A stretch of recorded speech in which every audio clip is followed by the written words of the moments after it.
Maayong hapon guys, mga ka-guys and mga kasari ni Kuya AJ. Maayong hapon. Andito ngayon si Kuya AJ sa harap na aming tindahan.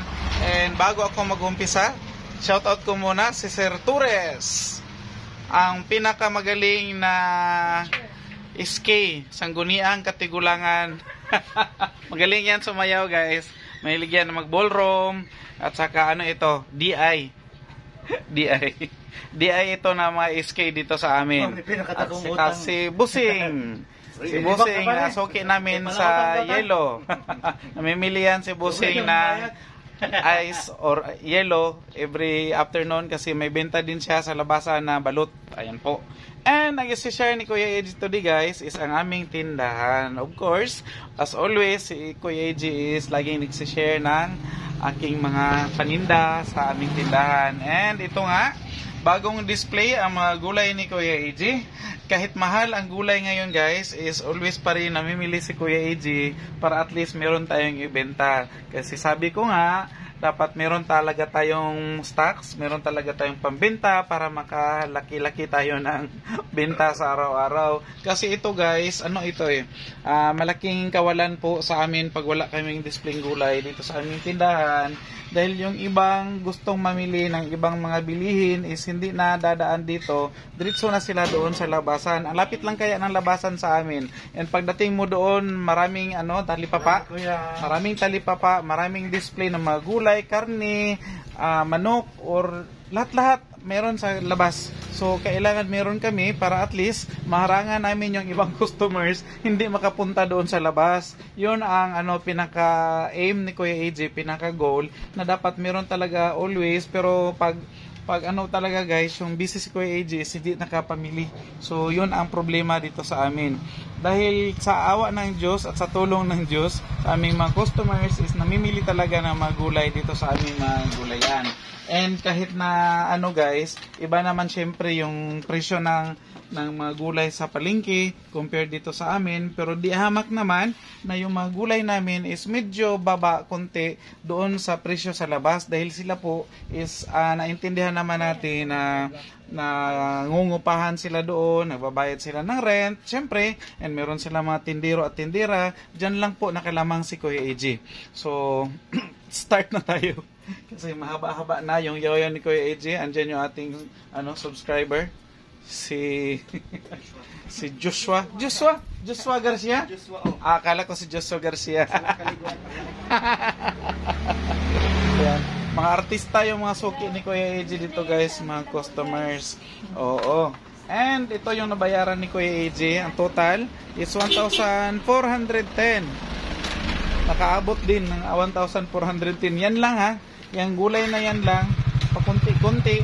Nabili ni Kuya AJ pero umabot yan ng 1,410. Dahil napakamahal ng gulay ngayon guys. So start tayo dito sa sayote. Si sayote noon na kung dati is mabibili mo lang ng tig 8 or 6 pesos. Minsan nga tag ano lang ito guys, 5 pesos. 5 pesos lang ito mabibili sa palengke. Pero ngayon is tag 10 tag 10 pesos po. I-discount na lang yan. Tag 10 pesos po ang isa nito, kapital. So, ibenta ito ni Kuya AJ ng mga 13 po or 14 mami na.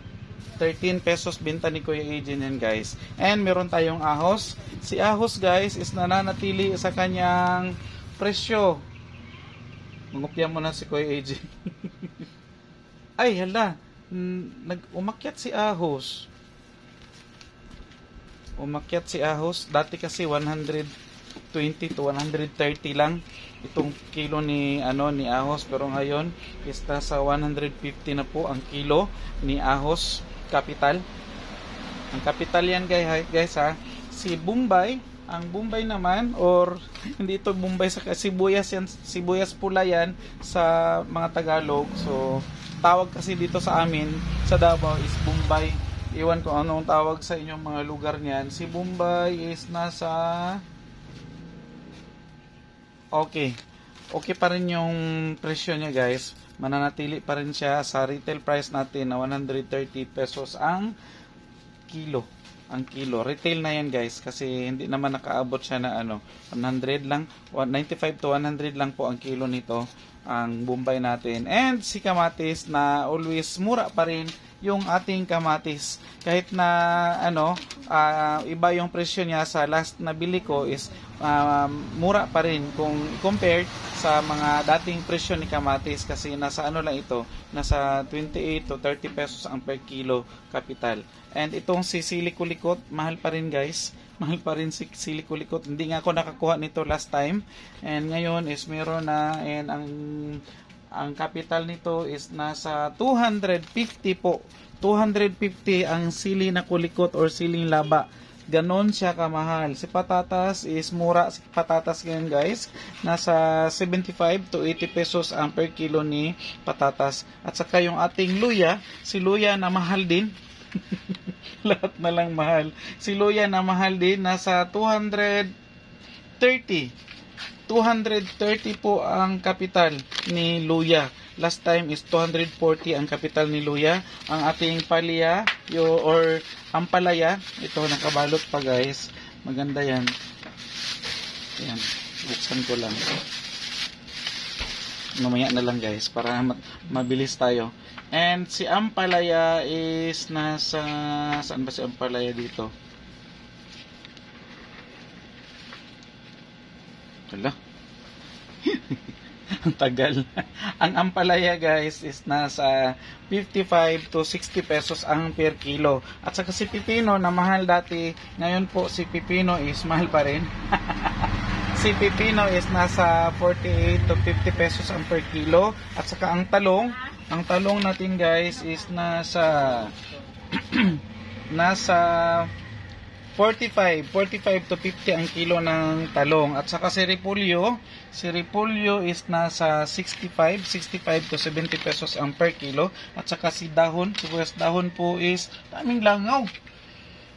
Sibuyas dahon is nasa 85 to 90 pesos ang kilo ni sibuyas dahon. And ang ating okra, mahal ito si okra guys. Ito si okra lang. Yung okra natin is ang ganda. Ayan, konti lang kinuha ni Kuya AJ sa okra. Si okra is nasa mahal, 78 to 80 pesos ang kilo ni okra. Ayan po, 78 to 80 pesos ang kilo.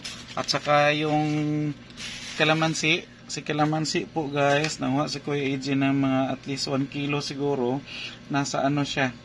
Nasa hirap hanapin. Nasa 40 to 45 ang per kilo. At saka si atsal, ganitong klaseng atsal po ang nakuha ni Kuya AJ ngayon kasi walang ibang klase. At least meron. Kasi last time di ako nakakuha kasi wala.